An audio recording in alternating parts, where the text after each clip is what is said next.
guys, this is Ashley back with another video. Before we get into the video, like, comment, and subscribe to the channel. Make sure you turn on post notifications. Yesterday, Nicki Minaj went on Instagram to tease a Young Money and 15th Stadium tour with Champagne Thickums and Wayne. She also said that the next album was going to be the best album of 2023 and it was going to be the standard. She asked the fans if they wanted her to perform Seeing Green on the MF5 tour, or do you want a Young Money Stadium tour after that?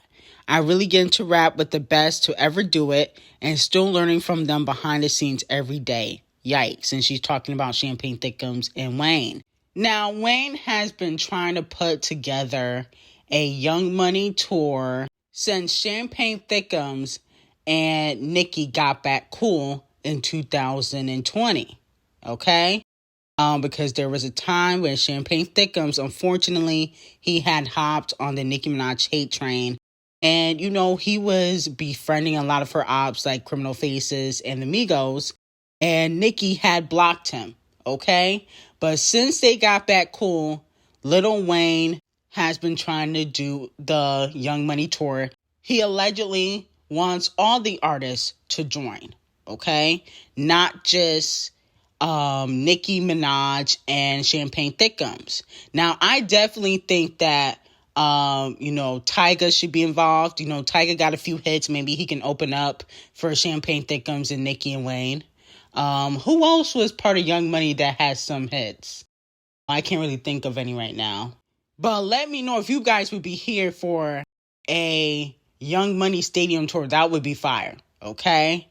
That would definitely sell out. I'm going to need Nicki to take it to a whole new level, though.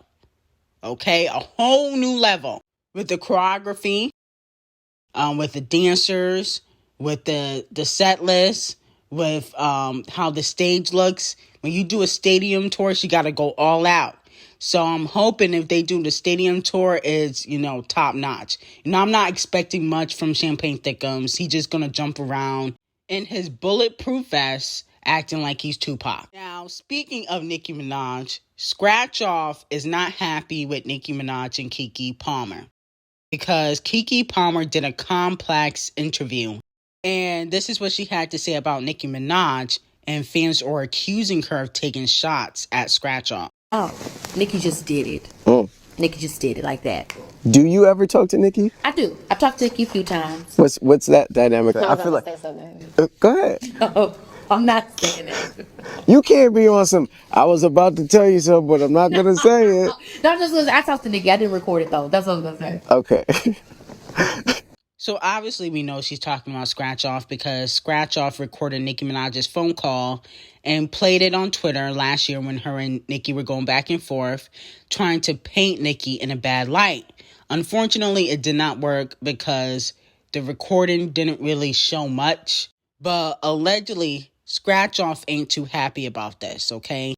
And she believes that Nicki Minaj is turning people in the industry against her. Okay, because she don't think she did anything to Keke. Why is Keke shading her? Now, if you guys watch my reading I did on Scratch Off, maybe like a month or two ago, I told you guys that her recording that phone call and going back and forth with Nicki Minaj wasn't good for her career. People are side-eyeing Scratch Off because you're not really supposed to record an aimless conversation. That's a big no-no in Hollywood. So it does make Scratch Off look bad. But she's allegedly not happy with Keke Palmer, and she might have some few words for Keke. Okay? Now, hopefully she don't take shots at Keke like she did at Ice Spice. But Scratch Off ain't too happy. But this is a lesson to Scratch Off the side chick. Going against Nicki, and unfortunately, it's gonna cost you. A lot of people think that Nicki's not liked in the industry, okay, by her peers.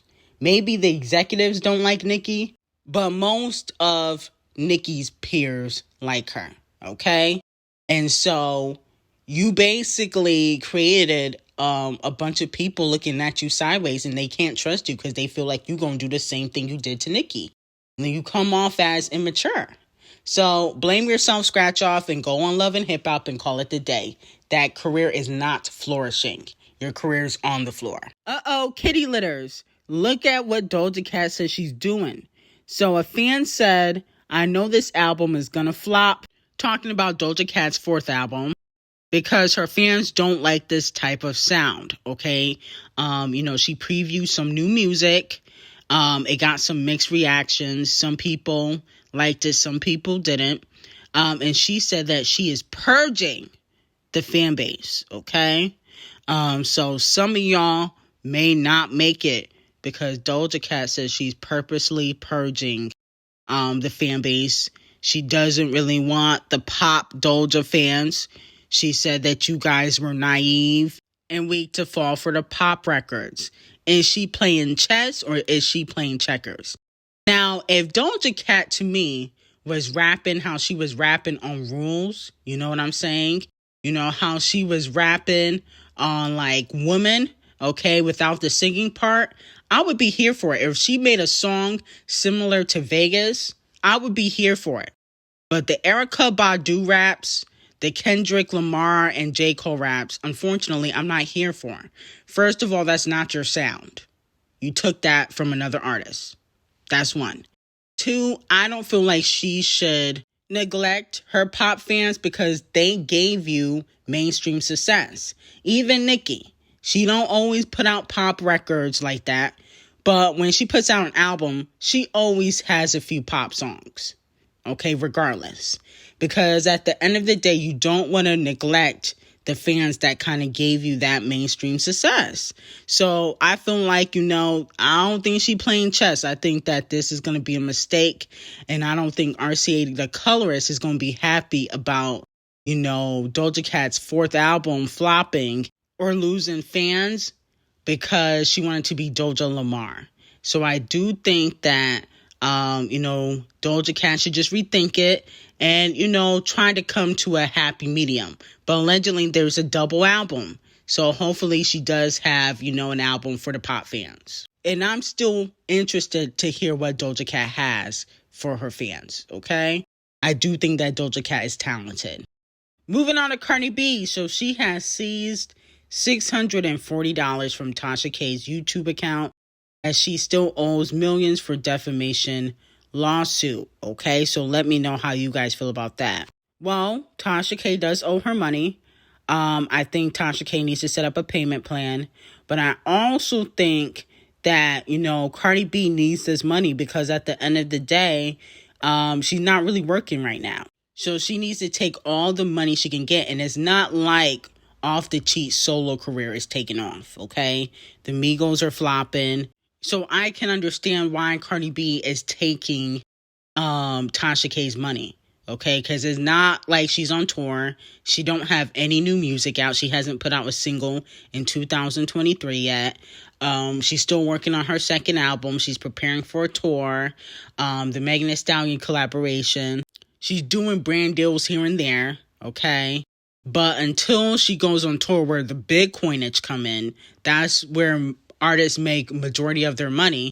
She gonna need that $600 or $800 she's getting from Tasha K. That eventually will add up if she starts collecting little by little, okay? Do I ever feel like Cardi B will ever get 100% the $4 million from Tasha K? No. She might get like 100,000 from Tasha K, which is better than nothing. Moving on to Chloe Bailey. So fans want Chloe Bailey to drop this song or put it on the deluxe. Cry for me, baby, cry for me, baby. I need you to cry for me. Cry for me, baby, cry for me, baby. I need you to cry for me. You give me something to feel. When I get wet, it's the tears. Cry for me, baby, cry for me, baby. I need you to cry for me, baby. Now, to me, the chorus sounds fire. But I need to hear the verses. I got to make sure that I like the song as a whole and not just the chorus. But I wouldn't mind if that was on the deluxe. I feel like she should have pushed Heart on Your Sleeve. That should have been a single. That should have been a little bit longer. That was a fire song on the Chloe Bailey album, In Pieces. So, I wouldn't be mad at it. okay? Hopefully, this is a learning lesson for Chloe. And I just think she needs better people on her team to pick the hit songs. And I think that once she do that, she gonna have, a decent music career. So Rihanna and ASAP the Colorist decide to name their cute little baby RZA Mayers, okay? After the rapper who was in Wu-Tang, okay? The iconic hip-hop group. Let me know how you guys feel about that. Not only that, though, the baby was allegedly born May 5th, according to the birth certificate, which the Daily Mail had gotten. And that's the same day as Chris Breezy, the colorist's birthday. How ironic. Interesting. So, her son and Chris Breezy, the colorist, were born the same day. Wow. I wonder if Chris Breezy, the colorist, going to get the baby a birthday present. Now, moving on to Queen B. I saw a few live streams. Some of them got taken down for the Renaissance tour. One, she did address the visuals not coming out. She said, the queen comes at her own timing. Okay. Whatever that means. The stage looked amazing. You can tell Queen B really cares about her craft. Like, the stage set looked amazing. She allegedly shaded Childish Gambino. So fans took that as shade because she mentioned Swarm. And we know that movie or TV show is about Queen B and the Beehive, who allegedly act crazy. She also danced to Lil Uzi, I Wanna Rock. I thought that was a little bit hypocritical only because she was doing Me Too checks for people to be on the Renaissance tour and be on the Renaissance album. And Lil Uzi put hands on his ex-girlfriend, got probation because he's under Roc Nation. So I felt like that was a little bit hypocritical. But he's under Roc Nation, so what can you do? He can get away with stuff like that. Another thing is, Queen B looks phenomenal. I mean, she is 43 on Google, 45, 46 allegedly in real life. She looked better than a lot of these Instagram models, especially the Claremont twins. But anyway, new videos on Patreon, link will be in the description, and have an amazing day.